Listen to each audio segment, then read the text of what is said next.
मौत हर किसी को आनी है, एक ना एक दिन सब ने मर जाना है, और अगर मरना है तो उसके बाद हमारा अगला घर जो है वो कब्रिस्तान है। तो अगर कब्रिस्तान की बात की जाए तो जन्नतुल बकी एक ऐसा कब्रिस्तान है जहाँ पे हर कोई दफन होना चाहता है। तो आज की हमारी वीडियो का टॉपिक है जन्नतुल बकी। ये कब्रिस्तान जन्नतुल बकी मदीना में मौजूद एक कब्रिस्तान है। ये कोई आम कब्रिस्तान नहीं है, बल्कि इस्लाम में सबसे ज्यादा जिस कब्रिस्तान को अहमियत दी गई है उन्हीं में से ये एक कब्रिस्तान है। जो दूसरा जिसका है जन्नतल मौला या जन्नतल माला भी का कब्रिस्तान जिसे कहते हैं, जो कि मक्का में वाक़ है। आज की वीडियो में हम जो टॉपिक डिस्कस करेंगे वो है बकी की एक्सपेंशन की, मतलब उसकी कंस्ट्रक्शन आज भी हो रही है और कितने टाइम बाद जो बकी में होने वाली कब्र है उसको रोल किया जाता है। इसके अलावा क्या हदीस है जो मदीना में दफन होने वालों के लिए है। उसके अलावा मतलब कि शफात हज़रत सल्लल्लाहु अलैहि वसल्लम ने कहा है कि मैं उसकी शफात करूंगा जो मदीना में दफन होगा। इसके अलावा जो है ना आज हम बात करेंगे कि बकी कौन कहते हैं, जन्नतुल बकी कौन कहते हैं, गरकुल बकी कौन कहते हैं। तो मैं हूं शान हैदर।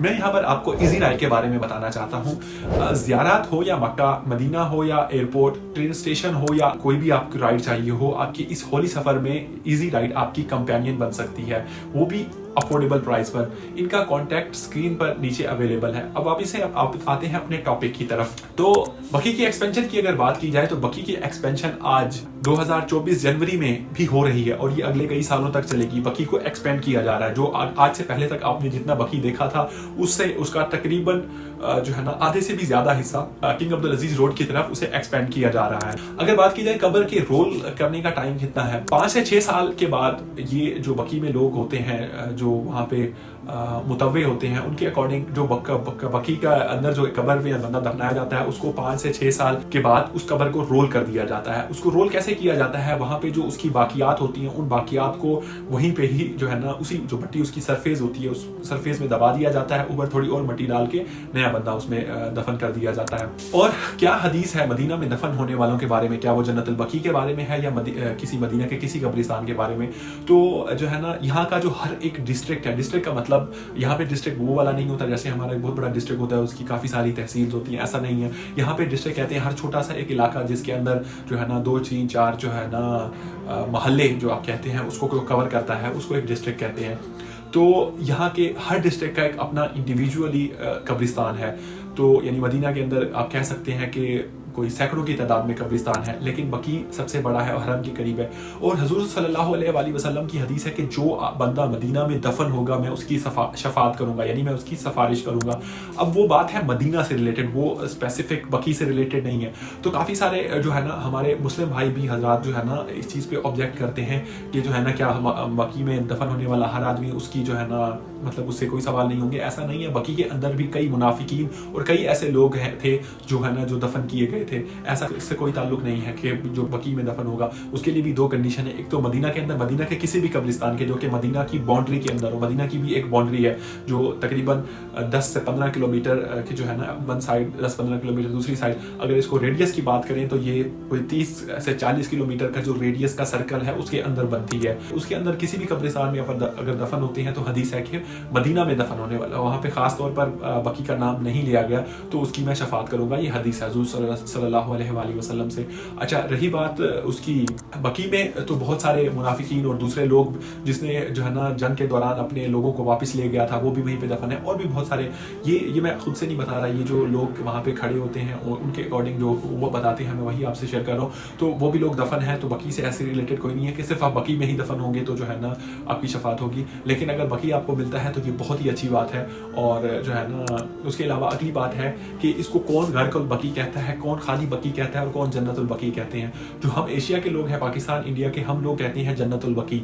यहाँ के जो लोग हैं वो कुछ बकी कहते हैं, कुछ गरकुल बकी कहते हैं। वो कहते हैं कि ये मतलब यहाँ पे दफन होने की जगह है, घर की जगह है, तो ये जन्नत का टुकड़ा तो नहीं है। ये तो जन्नत का टुकड़ा मदीना में सिर्फ एक है, वो जो हुजूर सल्लल्लाहु अलैहि वसल्लम के घर के जो सहन था, जो घर का इलाका था, जिसे रियाजुल जन्ना कहते हैं। रियाजुल जन्ना बहुत ही स्पेसिफिक सा एक टुकड़ा है जिसमें कोई जो है ना 8 से 10 पिलर है। अगर आप ज़ियारत के लिए जाते हैं तो आपको वो बताते भी हैं, क्योंकि वैसे तो बहुत सारा एरिया आपको नजर आता है जो पहला एक्सपेंशन है उसमें, लेकिन वो सारा बकी का हिस्सा नहीं है, बल्कि जिस रास्ते से आप अंदर घुसते हैं आपको लगता है ये भी जन्नतुल रियाजुल जन्ना का हिस्सा है, ऐसा नहीं है, वो रियाजुल जन्ना का हिस्सा नहीं है।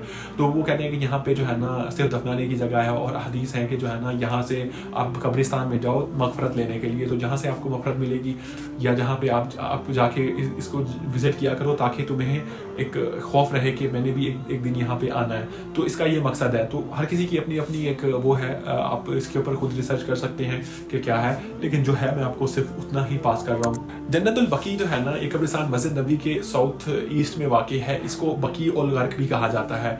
अरबी ज़बान में जन्नतुल बकी का मतलब है कि जो है ना जन्नत का बाग। अब ऐसा शायद इसलिए है कि इसमें सहाबा और हजूर सल्लल्लाहु अलैहि वसल्लम के ख़ानदान के लोग दफन हैं, लेकिन यहाँ के जो लोग हैं, ये मुतव्वे हैं, वो इसको जन्नतुल बकी नहीं कहते। ये मुसलमानों का मदीना में सबसे पहला कब्रिस्तान भी है। इसमें तकरीबन 10,000 के करीब सहाबा कराम जो है ना वो तदफीन है, उनकी वो दफन है, और जिसमें उम्मुल मोमिनीन और हजूर के ख़ानदान के काफ़ी सारे अफराद जो है ना यहाँ पर उनकी मतलब दफन है। इनमें से अगर चंद का नाम लें तो उनमें हजूर सल्लल्लाहु अलैहि वसल्लम की बेटी हज़रत फ़ातिमा रज़ी अल्लाह ताला अन्हा और आपके चाचा हज़रत अब्बास रज़ी अल्लाह ताला अन्हा, हज़रत हुसैन के बेटे हज़रत अली बिन अबी तालिब, हज़रत हुसैन रज़ी अल्लाह ताला अन्हा के नवासे, और जो है ना हज़रत हुसैन भी यहाँ दफन है। इसके अलावा उम्मुल मोमिनीन जैसा कि हज़रत आयशा, हज़रत उम्मे सलमा, हज़रत हबीबा, और उनके अलावा भी जो है ना हजूर सल्लल्लाहु अलैहि वसल्लम की जो बाकी बीवियाँ थी वो भी यहाँ पर उनकी तदफीन है। हजूर सल्लम की दूसरी जो है ना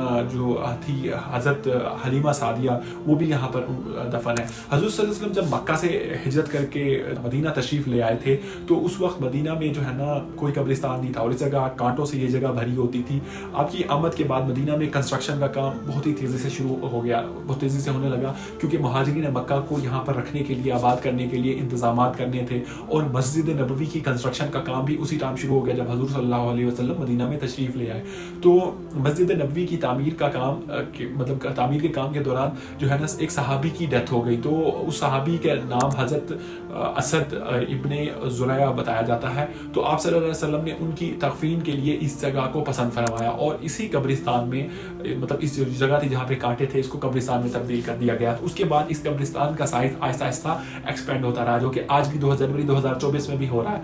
हजूर सल्लल्लाहु अलैहि वसल्लम कई मरतबा इस कब्रिस्तान में दफन होने वालों के लिए मग़फ़िरत की जो है ना दुआ भी किया करते थे। हजूर सल्लल्लाहु अलैहि वसल्लम ने अक्सर इस जगह को मतलब देखने रात के वक्त आया करते थे और यहाँ पर लोगों के लिए दुआ फरमाते थे। अब ऐसा नहीं है कि वो सिर्फ रात के वक्त ही उन्होंने कहा है कि जाना है, मतलब रात के वक्त भी जाया करते थे, उनकी रूटीन का हिस्सा था। हज़रत आयशा रज़ी अल्लाह ताला अन्हा फरमाती हैं कि हजूर सल्लल्लाहु अलैहि वसल्लम रात को अपने बिस्तर छोड़ देते थे।